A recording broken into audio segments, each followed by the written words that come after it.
Hi, welcome back to Walking Through the Word. I'm Brother Reed, and today we'll be looking at Genesis 20.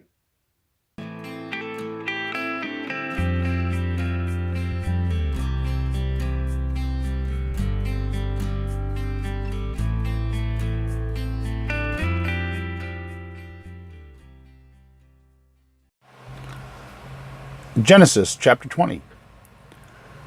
Now Abraham journeyed from there towards the land of the Negev, and settled between Kadesh and Shur.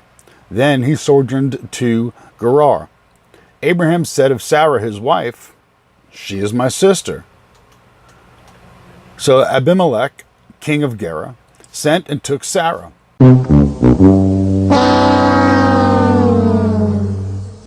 But God came to Abimelech in a dream of the night, and said to him, "Behold, you are a dead man because of the woman whom you have taken, for she is married." Now Abimelech had not come near her. And he said, "Lord, will you slay a nation even though blameless? Did he not himself say to me, 'She is my sister'? And she herself said, 'He is my brother'? In the integrity of my heart and in the innocence of my hands I have done this." Then God said to him in a dream, "Yes, I know that in the integrity of your heart you have done this. And I also kept you from sinning against me. Therefore I did not let you touch her. Now therefore, restore the man's wife, for he is a prophet, and he will pray for you, and you will live. But if you do not restore her, know that she will surely die, you and all who are yours." So Abimelech rose early in the morning, and called all his servants, and told all the things in their hearing. And the men were greatly frightened. Then Abimelech called Abraham and said to him, "What have you done to us? And how have you sinned against us, that you have brought me and on my kingdom a great sin? You have done to me things that ought not to be done." And Abimelech said this to Abraham, "What have you encountered that you have done this thing?" Abraham said, "Because I thought, surely there is no fear of God in this place, and they will kill me because of my wife. Besides, she actually is my sister, the daughter of my father, but not the daughter of my mother, and she became my wife. And it came about, when God caused me to wander from my father's house, that I said to her, 'This is the kindness which you will show me. Everywhere we go, say of me, he is my brother.' Abimelech then took sheep and oxen and male and female servants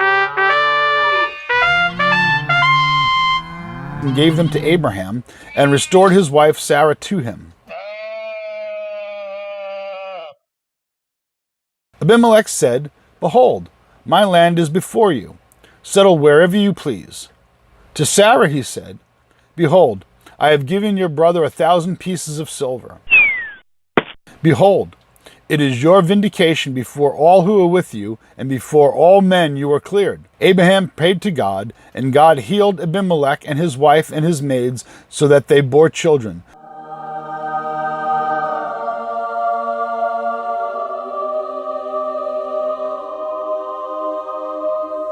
For the Lord had closed fast all the wombs of the household of Abimelech because of Sarah, Abraham's wife." So Genesis 20. At the beginning of this, now we see that Abraham is going into Negev, and he's settled in a land between Kadesh and Shur.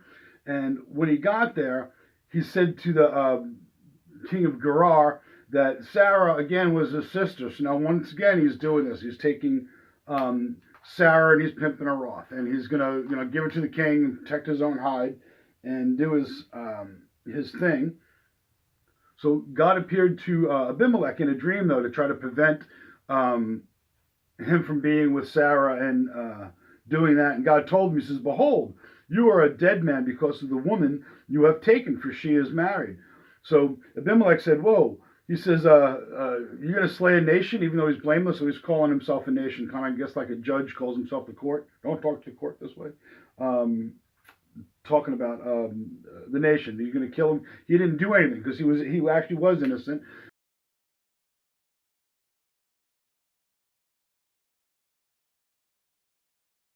He actually was innocent because Abraham told him. And so God says, "Yeah, well, I understand that. So give her back and it'll stop."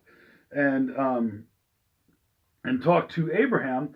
and he's a prophet. He'll pray for you and he'll live, so he'll forgive you. As if Abraham now needs to pray for him. See, this whole thing gets kind of weird and convoluted here. Why is Abraham getting away with this? Why is Abraham not being held to account?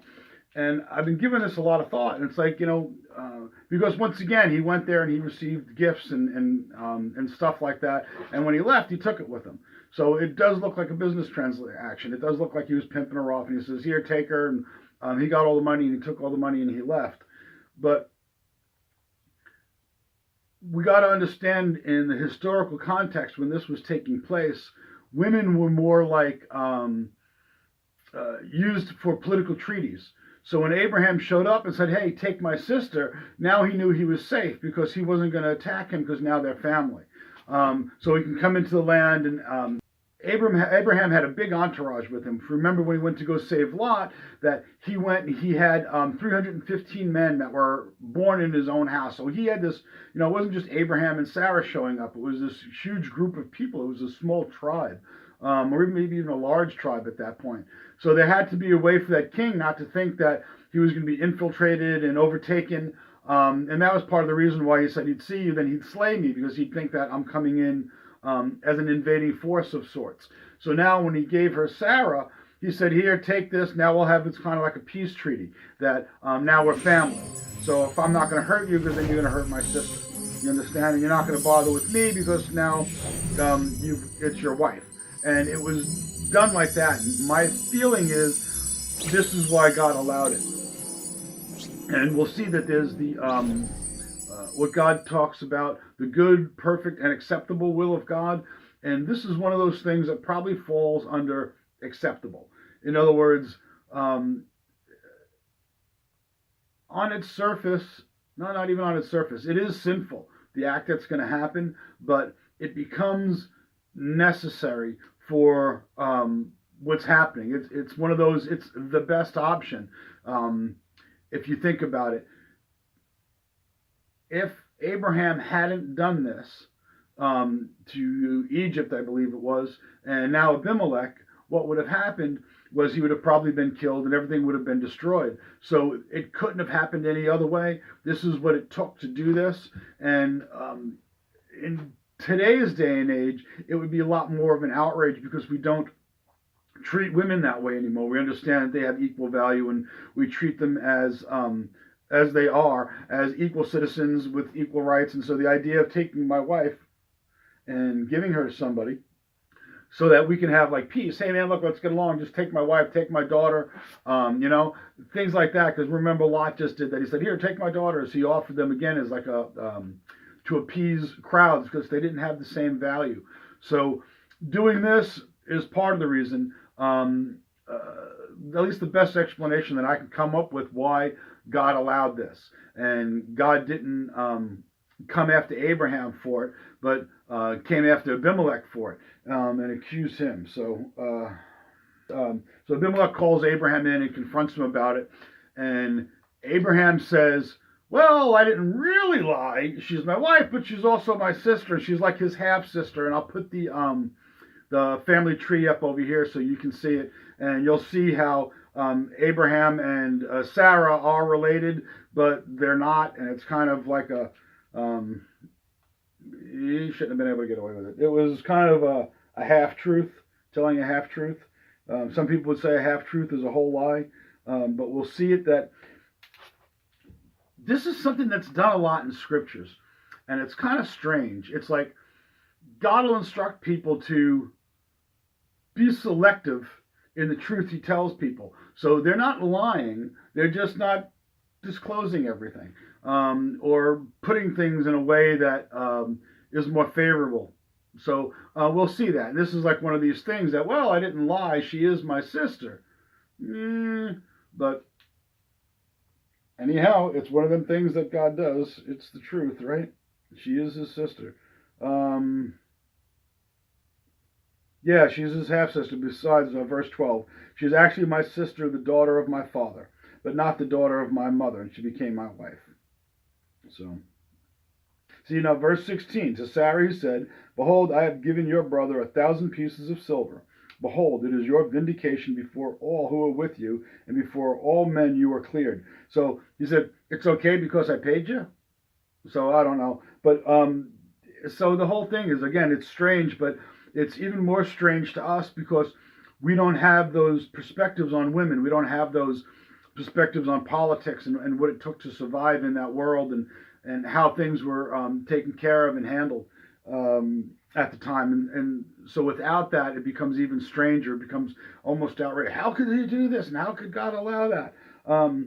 It's just how things were at that time. So it's, again, the good, perfect, and acceptable will of God.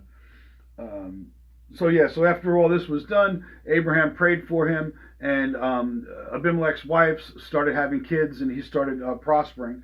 So as you can see, Sarah wasn't his only wife. And it goes plot back to chapter 19. So that's it. That's chapter 20 of Genesis. And next, chapter 21, we're going to be looking at the birth of Isaac and the problems that Sarah had with Hagar and what that brought. And it's a look at getting ahead of God and trying to make his blessings come to pass according to our will. And it's an important chapter that we look at. I look forward to seeing you then. Thanks for tuning in.